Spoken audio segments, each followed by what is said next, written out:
রামনারায়ণ রাম। আমি সর্বপ্রথম ঠাকুর শ্রী শ্রী বালব্রহ্মচারী মহারাজের চরণে জানাই আমার শতকোটি প্রণাম এবং আপনাদের সকলকে জানাই বৈদিক অভিনন্দন। রামনারায়ণ রাম। এই বলে আমি আজকের তত্ত্ব ও আলোচনা শুরু করছি। প্রতি মুহূর্তে আমরা জন্মাচ্ছি আর মরছি। আমাদের শ্বাস প্রশ্বাসের ভেতর দিয়ে চলেছে জন্ম মৃত্যুর খেলা। ১৫৫ পার্ক স্ট্রিট, কলকাতা, ২৬শে অক্টোবর ১৯৬৭ খ্রিস্টাব্দ।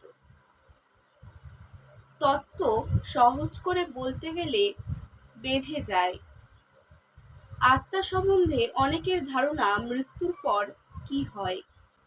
এদিকে ঘুরে ওদিকে ঘুরে কত কিছু আছে, জীবনভর শুনেই আসছো। আত্মা সম্বন্ধে সবার কাছেই জীবনভর রহস্য হয়ে গেছে। নানা ভয়ভীতি রয়ে গেছে, এই ভীতির ওপরেই চলছে বেশি। মৃত্যুর পর পাপ পুণ্য অনুযায়ী জন্মলাভ হয় ইত্যাদি ধারণা প্রায় প্রত্যেকেরই আছে। যদি বোঝা যেত তবে এত ঝকমারি হতো না। যদি সবাই জানতে পারতো এটা করলে মৃত্যুর পর মাছি হয়, ওটা করলে মশা হয়, জানা থাকলে নিজেরাই সাবধান হতো। যদি বুঝতে পারতো তবে কাজ কত সুন্দর হতো। নিয়ম আছে, যে কাজ বোঝাতে সক্ষম হয় না তা কাহাকেও দেওয়া উচিত নয়। ভয়ভীতির উপর যে কাজ সত্যি থাকলেও কাহাকেও বোঝানো উচিত নয়। আমার বাবা মারা গেলে সুপুত্র সাজার জন্য মাথা মুন্ডন, শ্মশানে যাওয়া ইত্যাদি নিয়মকানুন ভাইয়ের ওপর চাপালেন। আমি পেছনে পেছনে ছিলাম। সমাজের ভয়ে কিছু কিছু কাজ করা হয়, যেমন আমরা অসহ্য পালন করি, সেই নিয়মানুসারে কাপড় চোপড় পরি, সেটা আলাদা কথা। শ্রাদ্ধ শান্তি না করলে ভূত প্রেত হয়ে ঘুরবেন বাপ, সেজন্য যে কাজ সেটাও কাজ নয়। সমাজ ব্যবস্থার জন্য যে ব্যবস্থা সেটা পোশাকি ব্যবস্থা। শ্রাদ্ধই আছে কত রকমের, এক একটা শ্রাদ্ধে কত হাজার রকম নিয়ম, হরেক রকমের মন্ত্র। হলে কি হবে? সুরাহা কিছুই হচ্ছে না। যে কাজে সুরাহা হয় না, ভালো মন্দ কাউকে বুঝানো যায় না, সে কাজ করা উচিত নয়, সে কাজ সুন্দর হয় না। এক স্বপ্নে বা চিন্তাতে মাথাটা খারাপ হলে মৃত বাপ মাকে দেখে, নতবা ভূত প্রেত হয়ে কারো কাছে যে এসেছে তেমনটি শোনা যায় না। কেউ দেখেনি, অনেকে আবার বাপ মা মারা গেলেও বুঝেছে পিণ্ডি দে। এগুলোর কোনো দরকারই নেই। আসল কথা হলো, শাস্ত্রের নিয়মের গণ্ডিতে, আচারে আচরণে সমাজের পক্ষে কেউই সিধা কথা বলতে পারছে না। কারণ বললেই মুশকিল হবে। আমরা শ্রী শ্রী ঠাকুরের বংশ তো বৈদিক। আমরা যদি কোনো ক্রিয়াকর্মে চাই অন্য ব্রাহ্মণ নিচে দাঁড়াবে, সেখানে বৈদিক ব্রাহ্মণ, সেখানে অন্যের দরকার নেই। আমার বাবা ঠাকুরদার সব শাস্ত্র মুখস্থ, তারা নিজেরাই এক একখানি পুঁথি, কিন্তু প্রত্যক্ষ প্রমাণের অভাবে মন তো হাবুডুবু খাচ্ছে। মনের সেই মুক্ত অবস্থা কোথায়? অনেকে আবার একজন মারা গেলে খুব খুশি হয়, কারণ শ্রাদ্ধ করার আমন্ত্রণ পাবে, অনেক কিছু জিনিস পাওয়া যাবে। এই যে জিনিস পাওয়ার নেশা, এটাই পেশা হয়ে গেছে, ক্রমে এক ধরনের ব্যবসায়ে পরিণত হয়েছে। শুধু ভূতয় নম, প্রেতায় নম ছাড়া কিছু বোঝা নাই। ১০০০ শ্রাদ্ধ করেও যদি কিছু না বোঝে, তখন মূলটা দেখতে হবে। কেন বুঝছে না?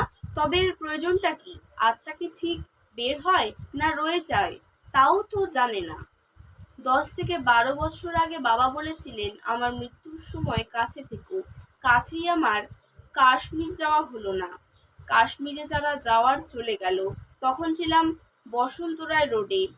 এখানে এলাম। দুপুরে বাবাকে বললাম, আপনি তো চলে যাচ্ছেন। সেই দিনই রাত্রি ৭:৩০টায় আমি তার সামনে বসে আছি। হঠাৎ আমার হাত ধরেছেন। একটু অসুস্থ হয়ে পড়েছিলেন, শুয়ে আছেন। নামাবলী, গীতা, তুলসী পাতা সব ঠিক আছে। আমি বলি, গায়ত্রীটা মনে করুন। শুধু বুঝতে পারছেন অবশ হয়ে যাচ্ছেন, চলে গেলেন, কিন্তু আর কিছু বুঝতে পারলেন না। যে কোনো কাজ করতে গেলে তার আনুষঙ্গিক জানা দরকার। ৭-৫ জিজ্ঞাসা করে বিবাহাদির সমাপন। সমাজের এমন ব্যবস্থা শাস্ত্রের নামে এমন জটিলভাবে নিয়ে গেছে যে জিজ্ঞাসা করলে উত্তর পাওয়া যায় না। ইহকাল পরকালের নামে ভয়ভীতির সঞ্চার হয়েছে, সন্দেহে ভরে গেছে মন। আমরা সমাজ ব্যবস্থা মেনে চলেছি, কেন যে মানছি সে বিষয়ে জিজ্ঞাসা করছি না, কিন্তু ট্রুথ এভাবে চলতে পারে না।